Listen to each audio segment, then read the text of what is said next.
बिल्कुल जी, डिस्कशन हमारी चल रही थी और हम बैकग्राउंड्स के हिसाब से बात कर रहे थे कि जो जिस बैकग्राउंड से वुमेन क्रिकेटर्स आती हैं कितना मुश्किल होता है उनको अनवाइंड करवाना और उस चैलेंज के लिए आगे बढ़ाना और वो फियर उनके दिल से निकालना। ये बहुत मुश्किल काम है। इट इज़ वेरी डिफ़िकल्ट उनको इस चीज़ के लिए रेडी करना कि उन्होंने आगे कंपेटिटिव क्रिकेट खेलनी, बिकॉज वो जिस बैकग्राउंड से आ रही हैं वो बहुत सारे इश्यूज हैं, बहुत सारे प्रॉब्लम्स हैं। फिर उनको कॉन्फिडेंस देना, मसलन few issues that you can state.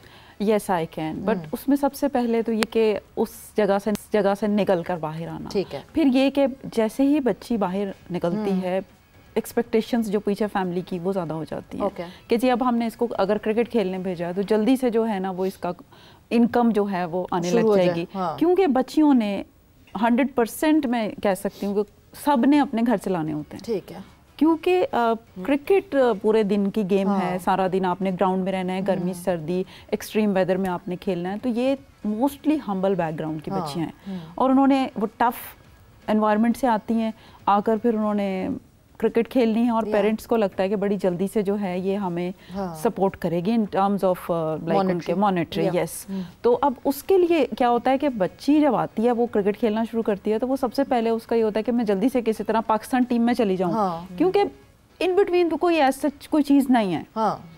ना हमारे डिपार्टमेंट्स हैं, ना हमारी रीजन्स की क्रिकेट है जहाँ से उन्हें कुछ ना कुछ मॉनेटरी जो है वो उनका सिस्टम एक चलता रहे। अब एकदम से पाकिस्तान टीम में जाना भी तो आसान नहीं है, तो बड़ी जल्दी डिमोटिवेट भी हो जाती हैं, बड़ी जल्दी उनको आपको लगता है लॉन्गर फॉर्मेट होना चाहिए लड़कियों के लिए? इरम हमेशा बात करती हैं उस बारे में कि लॉन्गर फॉर्मेट। यस, वो अगेन वापस जाऊंगी 10,000 आवर्स वाले फार्मूला के ऊपर कि जब हम इनको कंपटीशन में जब लॉन्गर फॉर्मेट खिलाएंगे तो उनके वो प्रैक्टिस आवर्स भी तो पूरे हो जाएंगे ना, बिकॉज वो उस कंड्यूसिव एनवायरनमेंट में होंगे जहाँ पे जाके उनको अपनी वो डेलिब्रेट प्रैक्टिस करनी है, प्रैक्टिस विद द पर्पस।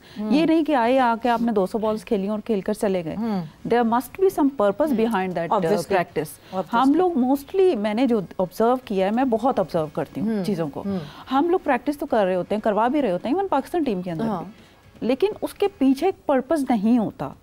होता क्या, बस आके बैटिंग कर रहे हैं, पता चलता है कि जी वो आपने बैटिंग अपनी पूरा अपने सीजन खेल लिया 5वें नंबर पे मिडिल।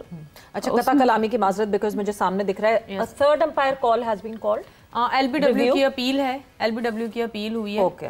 और अब मुझे तो लग रहा है अगर अंपायर आउट दे चुके हैं, फील्ड अंपायर का आउट है, अगर बैट इन्वॉल्व नहीं है तो मुझे लग रहा है कि आउट है। फील्ड अंपायर का जो है वो आउट है and this is a big wicket. अगर ये विकेट मिल जाती बेथ मोनी थोड़ा सा हाइट पे लग रहा है, बट लेट्स सी कि क्या, बिकॉज ये पार्टनरशिप 48 रन्स की ऑलरेडी हो चुकी है, ये टूटनी चाहिए। 115 पर 8वीं विकेट गिरी थी एंड वहां से लेके नाउ 163 ऑस्ट्रेलियन वुमेन।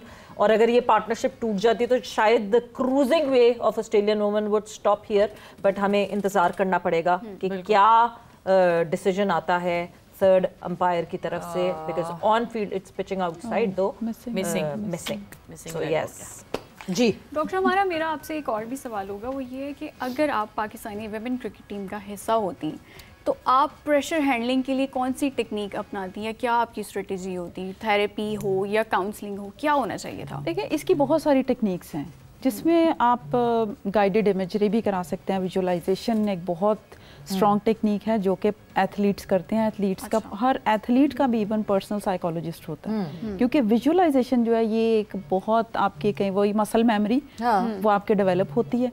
हमारे यहाँ विजुअलाइजेशन का कोई ऐसा कॉन्सेप्ट नहीं है। विजुअलाइजेशन और मैनिफेस्टेशन एक ही चीज है कि आपको मैनिफेस्ट करवाया जाता है कि क्या होने वाला है। इसमें भी एक प्रूवन रिसर्च हुई है, उसमें ये कहा गया कि अगर 8 मंथ्स के लिए आप consecutive guided imagery with full controlled environment आप करवाएंगे तो you can win medal at any stage. Wow. हाँ। But we have to make it a practice. ये नहीं कि कभी कर लिया कभी नहीं किया, क्योंकि ये it is a behavioural control. आपने किसी के बिहेवियर को कंट्रोल करना है, उसको आपने गाइड करना है कि how to behave in which situation, तो उसको आपने कंट्रोल रखना है। तो उसके लिए कांस्टेंट आपका उसके साथ रहना बहुत ज़रूरी है। आई रिमेंबर कल हमारे पास जो है फॉर्मर ओलंपियन रेहान भट्ट साहब आए हुए थे and he was telling us कि जब उनके साथ एक फॉरेन कोच आया, फॉरेन कोच तो साइकोलॉजिस्ट आया, तो 2010 में जैसे साइकोलॉजिस्ट आया था पाकिस्तान हॉकी टीम के साथ एंड उसने वो मैनिफेस्ट ही करवाते थे और एग्जैक्टली ऐसे कि आप अब वॉक कर जा रहे हैं और आप मेडल के लिए जा रहे हैं और इस तरह, और वो एग्जैक्टली वो कहते थे, हम उसको जादूगर कहते थे बिकॉज वो एग्जैक्टली वही चीज़ होती थी, होती है। दैट इम्प्लाइज कि हाँ जी वाकई फ़र्क पड़ता है। बट हाफिज बहुत देर से खामोश है, हाफिज दूर बैठे हैं ना आप, तो इसलिए जो है वो खामोशी आपकी जो है काफ़ी देर से। बट भाई की आज तबीयत ठीक नहीं लग रही मुझे, मौसम की वजह से ना। नहीं बिल्कुल ठीक, हाँ अच्छा थोड़ी सी गड़बड़ है। हाँ देखा। Hafiz coming back to that discussion कि ये पार्टनरशिप जो है वो काफी भारी भरकम हो गई है पाकिस्तान टीम के लिए। 115 पर हमने 8वीं विकेट गवाई थी, मतलब हमने 8वीं विकेट हासिल की थी और उसके बाद से 49 नॉट आउट पार्टनरशिप अभी भी जारी है।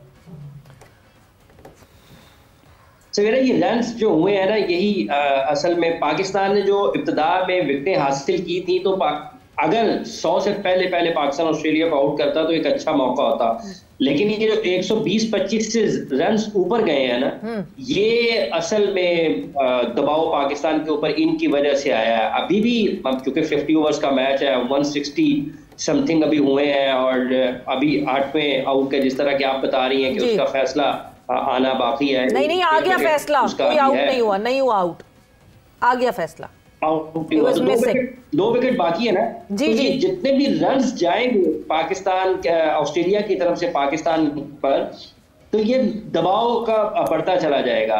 सो ये रन्स पाकिस्तान के लिए मुश्किल है। अल्लाह करे कि ये जीते पाकिस्तान की टीम और कुछ बैटिंग में तब्दीलियां भी, बैटिंग ऑर्डर में, बैटिंग में प्लेइंग 11 में एक इमान फातिमा को जैसा कि अभी आप बता रहे थे कि शामिल किया है जी, तो उनके लिए पहला मैच होगा। अल्लाह करे कि वो एक ऐसी इनिंग्स खेलें जिससे पाकिस्तान को फायदा हो, उससे पहले वहां तक आई ना पाकिस्तान ऊपर से मैच को फिनिश कर ले। लेकिन ये रन्स इतने जरूर हो गए कि ऑस्ट्रेलिया ये मैच पाकिस्तान को इतनी आसानी से जीतने देगा नहीं, मुश्किल होगी जरूर, लेकिन एक अच्छा मौका था कि ऑस्ट्रेलिया को जल्द आउट किया जाता। लेकिन जो मेंटली टफ होते हैं, स्किल्ड होते हैं प्लेयर्स, मेंस वुमेन्स दोनों जगह पर, जहां पर उनके ऊपर प्रेशर आता है, उनकी स्किल चैलेंज होती है, तो वो वहां पर रिस्पॉन्ड करते हैं।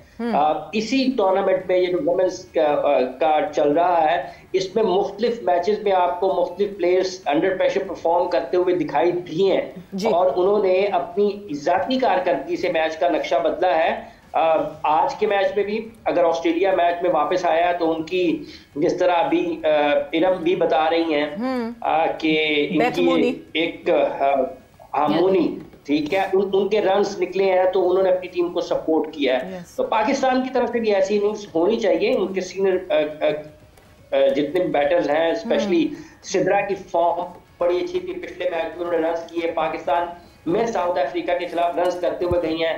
मुनीबा बड़ी अच्छी बैटिंग करती हैं। इब्तिदाई ओवर्स में अगर कुछ टाइम वो गुजारते हैं तो पाकिस्तान के लिए फायदा हो सकता है। तो आपको कहीं ना कहीं एक नजर आता है कि कुछ पाकिस्तान कर सकता है, लेकिन ये जो फर्क है मेंटल टफनेस का, स्किल का, फिजिकल फिटनेस का, गेम अवेयरनेस का, ये इस तरह के मैचेस में बहुत फर्क डालता है और ये वक्त के साथ आता है। स्किल के मामले में भी पाकिस्तान पीछे है, फिजिकल फिटनेस के मामले में पीछे है, तो फर्क पड़ सकता है पाकिस्तान को, मुश्किल हो सकती है। लेकिन ये रन्स कम होने चाहिए थे जो कि ज्यादा हुए हैं बाहर।